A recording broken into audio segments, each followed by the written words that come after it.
വർഷങ്ങൾക്ക് മുമ്പ് കാണാതായ യുവാവ് കൊല്ലപ്പെട്ടു എന്ന് കണ്ടെത്തൽ.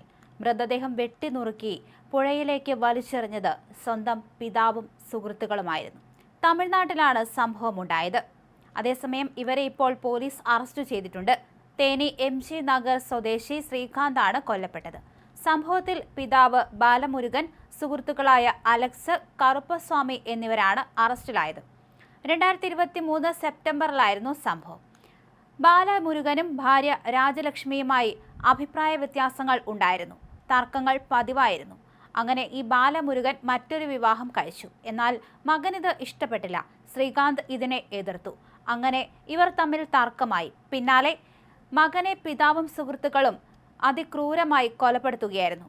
കഷ്ണങ്ങളായി വെട്ടിമുറിച്ചായിരുന്നു ഈ ക്രൂരത മകനോട് പിതാവ് തീർത്തത്. ഒടുവിൽ സുഹൃത്തുക്കളുടെ സഹായത്തോടെ മകനെ കൊലപ്പെടുത്തി പുഴയിലേക്ക് വലിച്ചെറിയുകയായിരുന്നു. പിന്നീട് ഈ കേസ് ക്രൈംബ്രാഞ്ച് ഏറ്റെടുക്കുകയായിരുന്നു. ഒടുവിൽ ഈ സുഹൃത്തായ അലക്സിനെ ചോദ്യം ചെയ്തപ്പോഴാണ് കൂടുതൽ വിവരങ്ങൾ മനസ്സിലായത്. അങ്ങനെയാണ് ഈ അറസ്റ്റിലേക്ക് ഇപ്പോൾ എത്തിയിരിക്കുന്നത്.